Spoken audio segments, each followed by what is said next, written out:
Hey there everyone, and welcome back to another episode of Sketchup, a 3D Toolbox. I'm Cameron Harris, and this is episode number 5.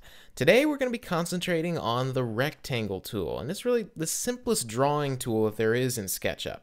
All it does is it creates a two-dimensional, four-sided object. Could be a rectangle, could be a square, could be pretty much any size you want. Now, it may seem very simple, but it is very powerful at the same time, and this is where you really start all of your models, is with a simple rectangle. So let's get started. So let's just pop open this SketchUp project I've got here for the rectangle tool, and you can see it's completely empty, and that's what we're going to fix. We're going to start actually building something using the rectangle tool. So you can see here, first of all, that there are these things called axes, which sort of represent the center of your model. So you can see you have this green line, this red line, this blue line, and they all kind of intersect right here. That's pretty typical in any 3D application. You're going to see that. The blue line represents up and down, the red line represents left and right, and the the green line represents forward and backward, typically. You'll also see the blue be referred to as the Z direction, red as the X direction, and green as the Y direction, if you're into that sort of thing. But basically all you need to worry about is that this right here is the center of your model, or sometimes people call it the origin of the model. And that's typically a good place to start. So let's just build ourselves a rectangle. So the rectangle tool is this, looks like a square right here. You hover over it, it says rectangle. You can select it, and also the keyboard shortcut for that is the letter R. Remember, R for rectangle. Takes you right to it. Now you'll notice if we our cursor has turned into a pencil, and it's got a little rectangle right next to it. So that's how you know you're in the rectangle tool. And you'll notice if we hover over that center of origin, we get this little gold dot. This is one of the things that's really nice about SketchUp. It's called snapping. Basically, a tool like the rectangle tool or the line tool or almost any tool that involves drawing or measuring something will snap to points, such as the origin. We'll look at this a little bit more. For now, you'll notice that if I just get close to it, it snaps right to it. Also, if I get close to any one of these lines, these axes, I get a nice little dot right there, and I know I'm going to start right there. So to draw a rectangle, I just click wherever I want the first corner to be, and I just drag out.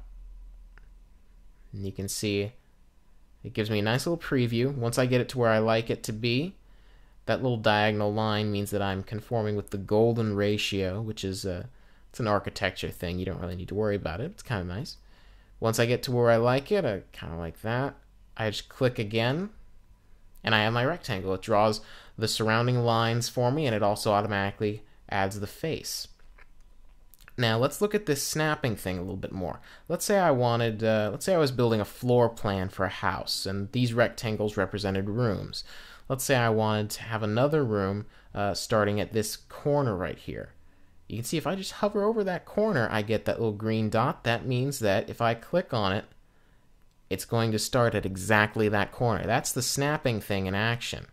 So if I draw another one there, I can also, look at that. If I just kind of hover over kind of the middle of this line, it gives me that little blue dot that says midpoint. And that means if I start there, I'm going to come out right from the center of that line.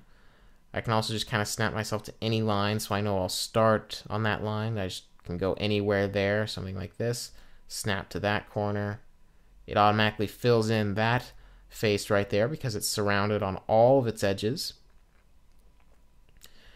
And that's how you can start building things very, very simply. Now this is where our measurements box starts to come into play. You'll remember it from our first episode. I'm just going to select all and delete this, so we'll start from scratch. I want you to pay close attention to this guy right down here, bottom right corner. It says measurements. Now, it might say dimensions at some points, but it's the same thing, really. Look at this box right here. If I go up to the rectangle tool and I start drawing a rectangle, look at that. It says dimensions.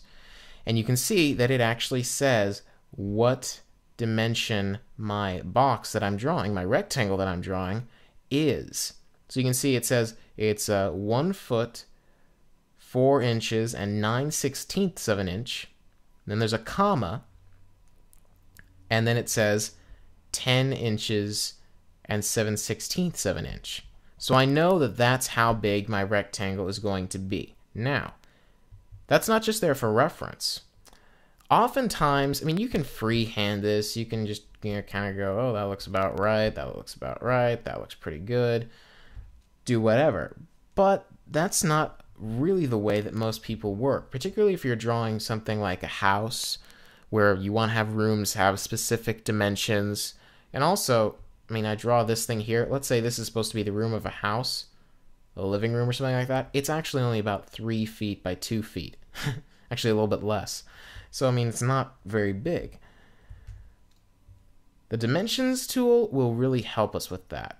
So, if I just start drawing a rectangle, so I click a point and I just kind of extend it out to wherever I want, but I don't click again to finalize. It's still just kind of giving me a preview.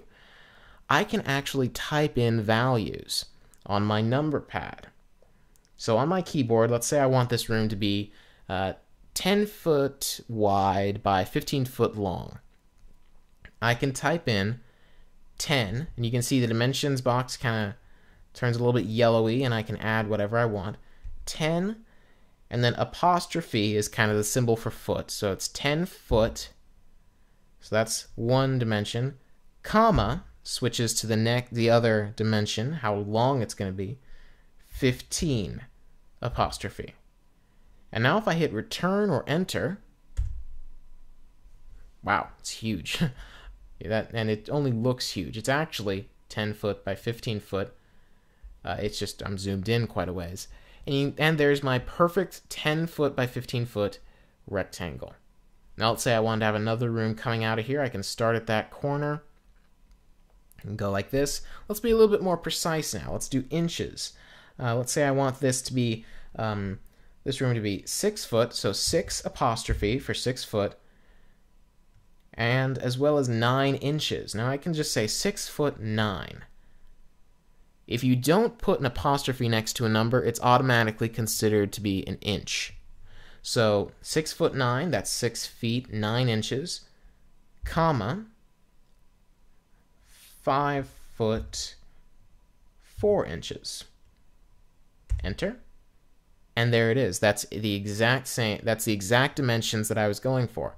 This is really useful if you're trying to replicate a room in SketchUp. You can just take the measurements of the room, figure, okay, the room is 10 foot by 20 foot, and then you can just type that into SketchUp and it automatically resizes it for you. It's really useful, as well as just using it as kind of a guide when you're drawing. Even if you do want to just freehand it, you can kind of tell, okay, so that's about 6 foot 10 by 4 foot 7, give or take half an inch or so. It's really useful for that kind of stuff. And that's one of the basics, and this works with most of the drawing tools, and we'll be taking a look at that in future episodes.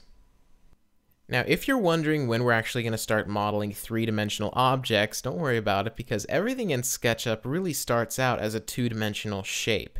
It's then extruded into 3D later, and that's what we're going to be learning about next time. In the meantime, you can check us out online at www.harwoodpodcast.com.